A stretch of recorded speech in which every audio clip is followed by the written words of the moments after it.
Magandang umaga o hapon sa inyo lahat. Ito ang masasayang araw na kasama ko ang aking pamilya noong pumunta kami sa Lucban, Quezon, Camarines. Upang magsimba at humiling at upang mapatawad ang aming mga sala at mga dinadama naming sakit sa mga paraan ng kahirapan, sa anumang uri ng kahirapan, mapaskul man o trabaho. Pinili namin magdasal na magkakasama at maglibang sa piling ng Panginoon sa Lucban, Quezon. Sa mga paghihirap at ginhawa ay patuloy namin pinapasalamatan ng Panginoon kasi nasusurvive namin o na-overcome namin ang paghihirap na magkakasama bilang isang pamilya. Ang aming relasyon ng aming pamilya ay hindi matutumbasan ni naman sa mga kaibigan o mga anong relasyon man ay hindi matutumbasan ang aming bonding bilang pamilya. Sa lakas at tibay naming magkakapamilya ay naiaahon namin ang kahirapan, mapatrabaho man o pag-aaral ay nalalagpasan namin ang kahirapan. Sa aming pagsasama bilang magkakapamilya ay hindi rin na rin maiiwasan ang pag-aaway, lalo-lalo na sa aming magkakapatid. May mga panahon din o oras o araw na nag-aaway ang aking ina at ama dahil sa kanilang sariling pananaw. Gayon din sa aming magkakapatid ay ganon din kami. May mga panahon din na hindi kami pagkakasundo sa isang bagay. Kami na bilang magkakapatid ay dinadala namin sa tawa or biruan upang maiwasan na lumala ang aming away. Matapos ang ilang oras or isang araw ay ayos na kami. Sa ilang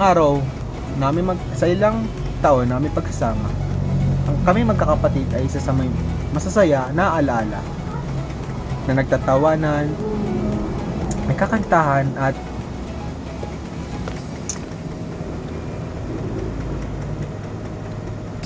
matapos ang ilang araw, hindi kami ganon na nag-aaway. Dinadaanan namin sa tawanan o kwentuhan upang hindi ganon lumala ang aming away. Pag naman sa aking ama't ina, ay minsan ay hindi sila nagkakasundo sa isang bagay, ay kinakausap namin magkakapatid upang hindi na lumala ang away.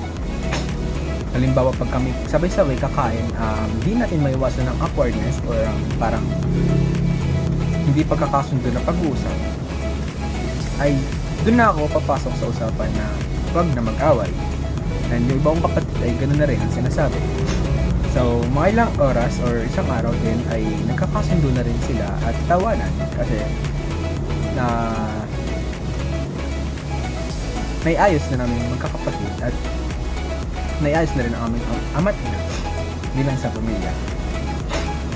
Dumadating din ang araw na may mga pag-aaway na malala, pero salamat sa Diyos ay overcome namin ito. Ang isa sa pinakamasayang araw na dumating sa aming buhay ay ang araw ng mga puso na kung saan pinaghandaan namin magkakapatid upang maisurpresa ang aming ina. Dito bilang pamilya ay sinelebrate namin ang araw ng puso sa pagmamahalan ng bilang sa pamilya. Nagbalak kami na isurpresa ang aking ina sa pamamagitan ng pagbili ng bulaklak, cake, Jollibee, and isang bouquet ng roses or bulaklak. Masaya ang araw na to kasi nasubok ang aming sarili na isurpresa ang aming ina. Bumili kami ng bulaklak at ako ang nakatoka doon. Pagkatapos ng klase ay dumiretso ako pagbili ng bulaklak sa malapit sa school at dumiretso na ako pauwi. May nahirapan kasi ako kasi yung time na yan ay nandun yung aking ina sa harapan ng tindahan at nahirapan kaming itago ang bulaklak. So, tinago namin pamamagitan na binigay ko sa aking kapitbahay para maitago. Sa aking kapatid naman, ang kanya ay bag. Ang isa naman namin kapatid na bunso at ang pangatlo ay pagkain. Nung gabi na yun,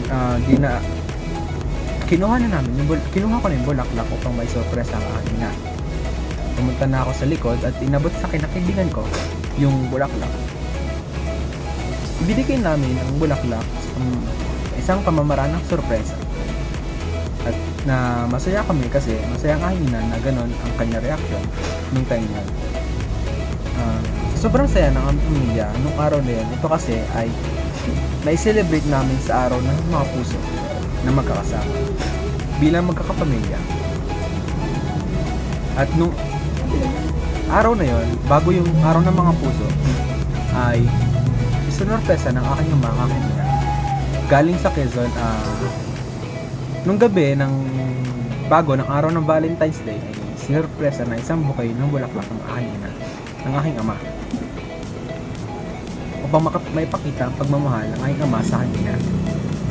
Masaya kami lahat kasi naipakita namin ang pagmamahalan sa isang at makakabuluhang araw.